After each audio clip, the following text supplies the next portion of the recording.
Hey everyone, Jade Doss, and I would like to congratulate everybody that gets to graduate at the end of the week or maybe next week. I won't do that until August.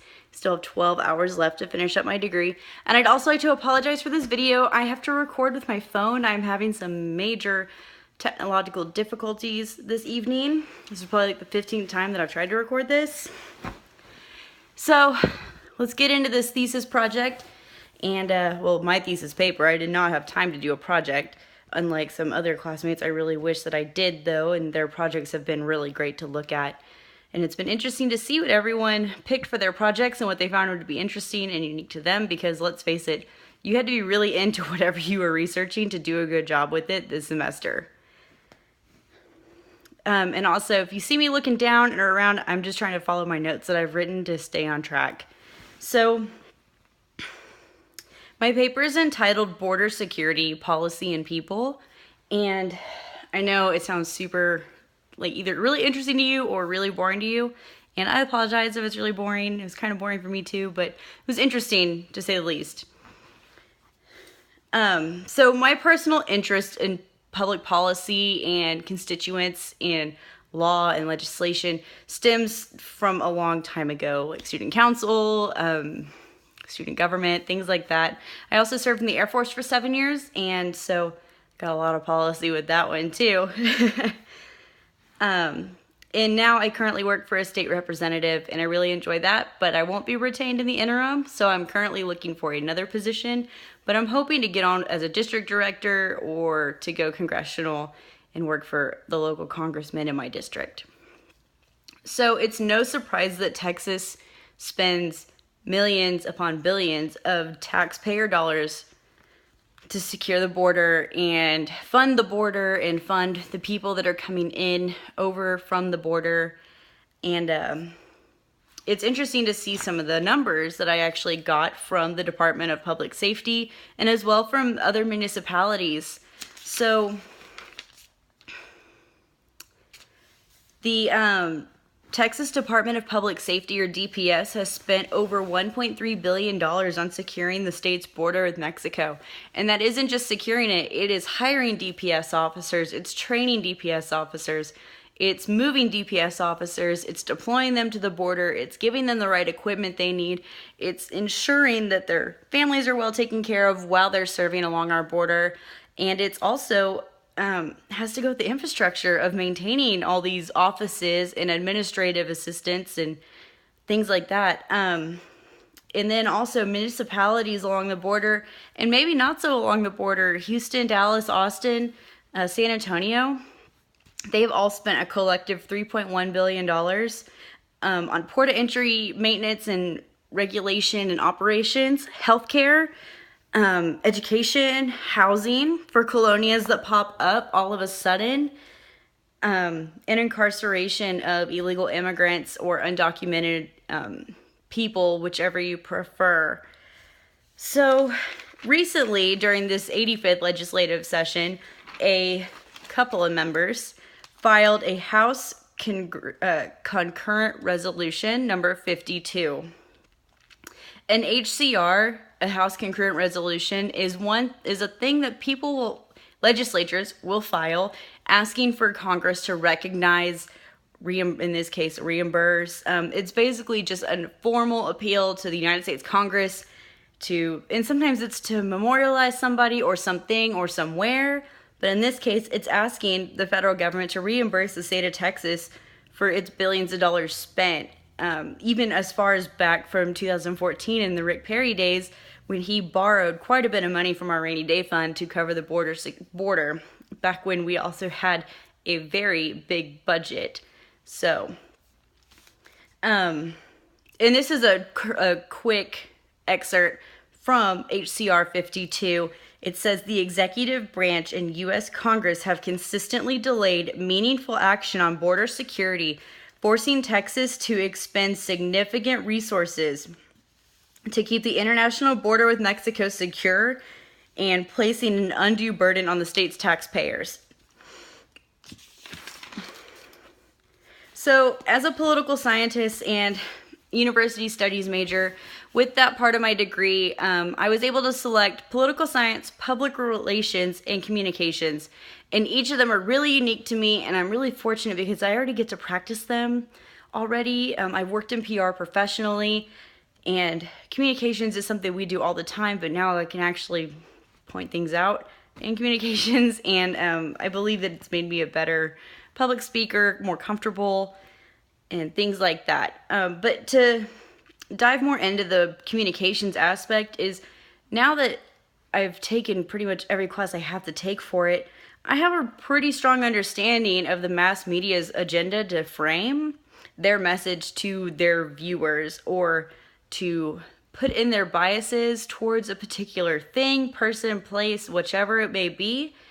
And it's interesting to see how news media will do that, but it's even more interesting to see how, even in the past 5 years, people that get these news sources are saying, like, wait a minute, that's not right. You're missing a big part of the story. So now with the, more than ever before, we have information at our fingertips. And in fact, the federal law of 1966, the Freedom of Information Act, allowed for, it required public industry to release information. And now it's almost like a catch-22, because now we can look up on Texas legislature online, for example. We can follow any bill that's been filed or has been filed, I think back to 60 sessions, I think. And that's a long time, considering we meet every other year, every odd year, for 140 days. So that's a lot of bills, and that's a really long time to go back. But even today, you have access as a constituent to log into that website, look up whichever House bill, Senate bill, HCR, HJR, whatever you are interested in, and see the witness list, see how it was, what happened, what was spoken, word for word. How did your representative vote? How did the incumbent vote come election season? Did they vote? Were they not there vote? Were they present not voting? You're able to see the witnesses, what they said, how they said things. You're also able to see the actual literature of the legislation and the amendments, and as well as the fiscal note attached to it.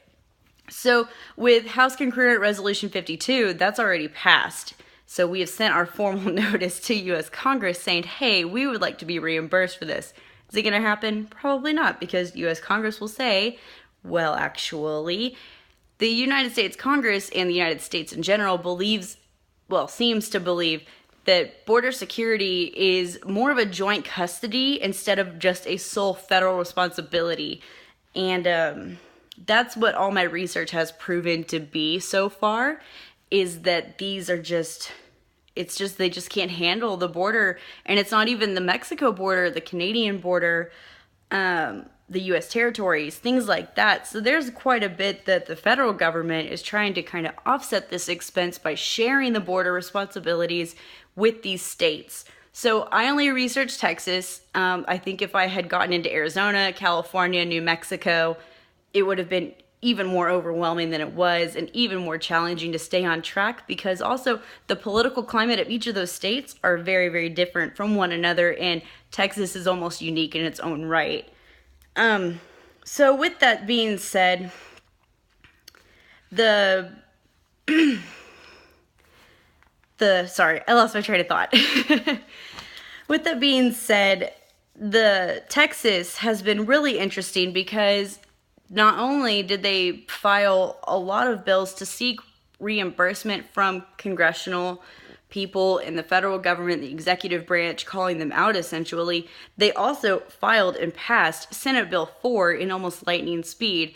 And I'm sure you've heard about Senate Bill 4, but basically, in a nutshell, Senate Bill 4 now places a responsibility to law enforcement officers and municipalities to also question people's legal status within the United States. And a lot of law enforcement people had quite a bit of pushback to it, because they don't want to become an ICE agent all of a sudden. They don't want that responsibility of asking someone for their legal status within the United States, and municipalities don't want the fiscal responsibility of arresting people that may not legally be here but are just running a stop sign. Granted, it's a big deal, but they're not heinous criminals. So while Senate Bill 4 on the fiscal policy, the fiscal note, when it passed, when it enrolled, when Governor Abbott signed it into law, it said no fiscal impact on the state can be determined at this time.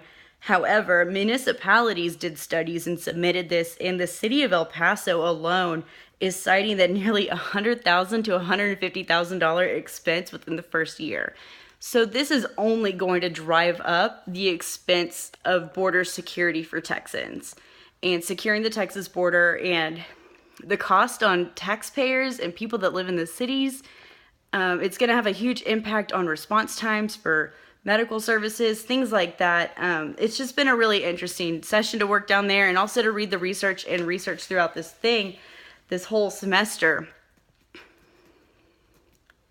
It's an obvious burden of manpower, supplies, expenses for both Texas and the federal government. And so I think that with the federal government pursuing more of a joint custody role, they're really trying to find a happy place, it seems like, where you have this much of responsibility towards defending your border and protecting your constituents, where we have this much responsibility to secure the border and protect citizens. And also, there's also the humanitarian side of this, where we also have that expectation to treat people that are, I guess, captured by law enforcement, intercepted by law enforcement, that we have a standard by being in the United States that they're probably going to get treated better even in our toughest prison than they would in the prisons where they came from. And also, another thing that I found really interesting as I researched this was that most people are not backpacking through a desert to come to the United States. They get a visa, they fly into America, and they extend their visa, and that runs out, it expires, but they just don't go back. And that's the predominant source of immigration and, in turn, illegal immigration.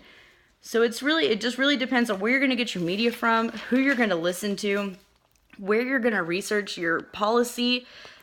And in conclusion with that, ultimately, it's tough to answer the question. I'm still kind of thinking it over. I wish I had another semester to really research this some more, but essentially, it isn't the state of Texas's sole responsibility to pay for their border, and it isn't the federal government's sole responsibility to defend the border.